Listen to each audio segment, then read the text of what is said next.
and the 2019 World Series champions.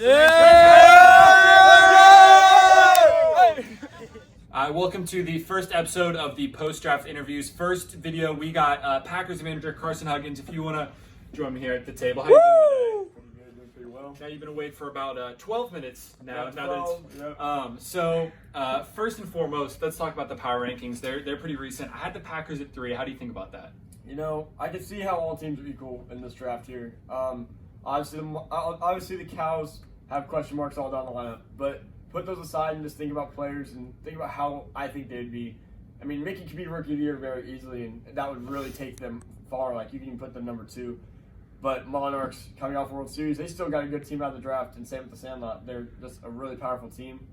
I mean, I'm not disagreeing with my spot, but I think as well I can make a push for 2 and 1. Yeah, I definitely think there's going to be certain teams to step up and get the 1 and the 2 seed. There's going to be teams that kind of disappoint, get the 3 and the 4. Just a matter of who does what. Any team could be the 1 through the 4. But let's have some Packers talk. So you had the first overall pick.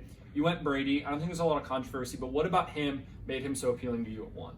You know, Brady last year, and I always thought of Brady as a good manager and really competitive, obviously. I mean, he's always gotten a competitive stage in him, and it's a good thing and a bad thing. I think one time he told me, he said, he's not going to be as annoying this year. And, you know, it really kind of got to me because I was like, okay, you're going to be competitive and not annoying. I mean, that's just all your what do you call it? That's just all your like love for the game, you know.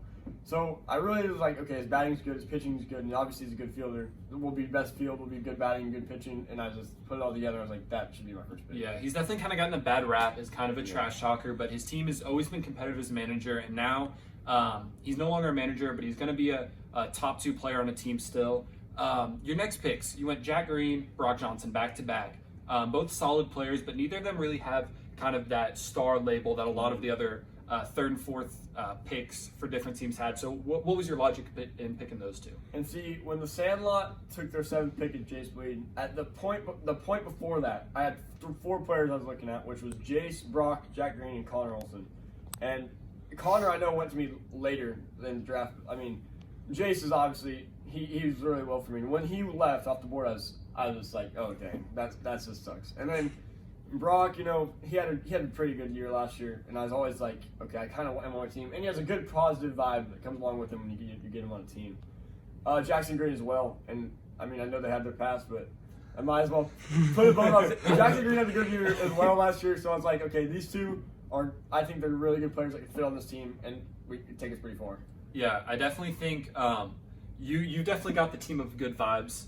There's not a lot of people that'll be downers on your team. I think that's a big positive for you. Yeah, and along with picking Brock, I know that Brock and Brady are really close as well. So it's like, okay, putting Brady and Brock together is just going to make my team even more have more chemistry. I don't even know the word for that. But. Yeah.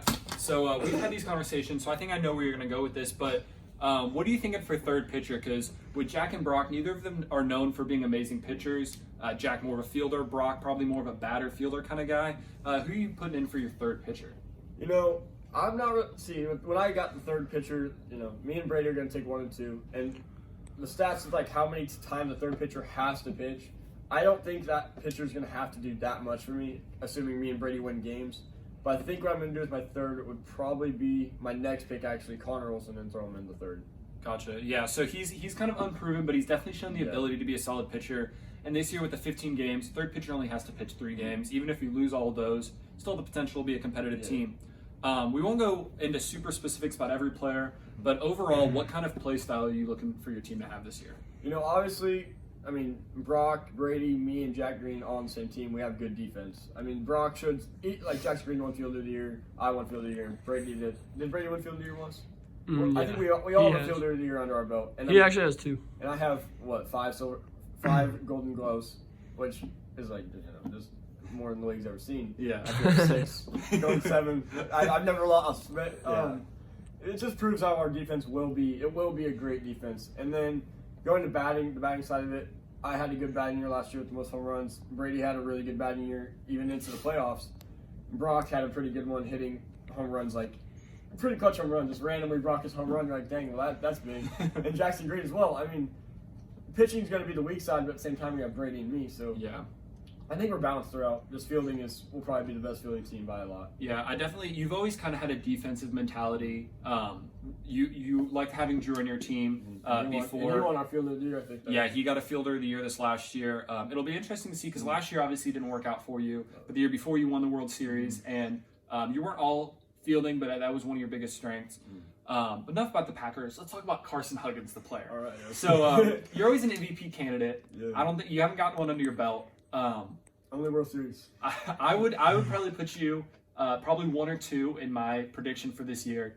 I think you're poised because even though you have a competitive team, the Packers end up being good. I think it'll be a lot on your shoulders. What are your expectations for yourself going into this year? Well, after last year with Coleman taking it right over me, like I think Foster told me I got like 4 votes for Coleman got the rest, which seems bad. But at the same time, I got 4 votes. Like, It wasn't a landslide for Coleman, which it makes me just like. And before the season, Foster even said like he thinks that me and him are top contenders, and Jack Fields were like Coleman and me and Foster. Like I got a lot of hype around that, which it honestly just makes me like, okay, well now I got to perform, and now getting more hype around it. After a year like last year, I think I could pull off MVP this year. Yeah, and outside of MVP, what about kind of contending for the K-Lives Award? That's one. You've never been an awful pitcher, but you've never been someone that it's like, this guy should get the K-Lives. Do you expect yourself to be in that conversation, or are you more kind of just wanting to get solid pitching and have the batting and fielding be your bigger strengths? Yeah, I mean, there's been times where I could not throw a strike for my life. Like, playoffs in 2018, that was terrible. And then there's times like last year where I threw like, a 2-hitter or something like that. And if I could find the like want to pitch like all the time and really start to love pitching, I think I could honestly be like a top 3 name in the K-Lives. I don't think I could win it because we got pitchers like Jack Fields, Foster Huggins, Brady Simpson, Drew Luber. I think I'll be just in the mix. I just don't think I'll take that away.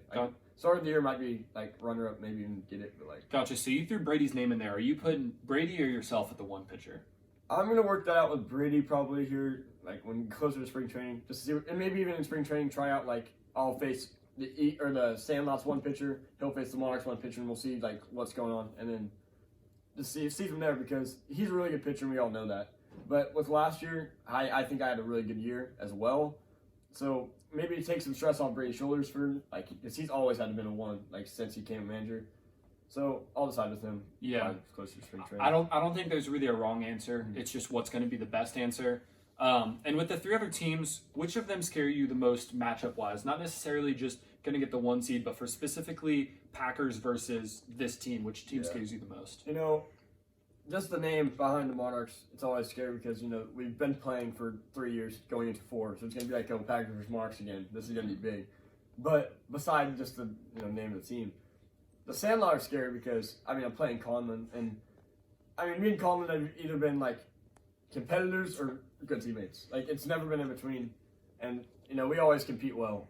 Same with the Cows. You never want to play Foster at manager. That's not a good thing. So, honestly, I'd say the scariest would probably be the Cows, just because all the question marks, and I want my team to be the one that has all the question marks become big players off of me. Yeah, for sure. It's definitely kind of scary. The teams that could be good, but aren't necessarily have a lot of hype behind them, because if you lose to them, especially early on before they establish themselves, it kind of brings you down. Kind of in conclusion, I'll just say, do you have any final thoughts about the Packers or yourself or your expectations going into the season? I just say, don't sleep on us like last year, because I know we had a 3-11 team, so you're probably thinking, oh yeah, we're probably gonna go 3-11 again. But don't fall asleep on us just yet, because we got some talent. I'd be impressed if we went 3-11 in a 15-game season. Oh, that would be really impressive.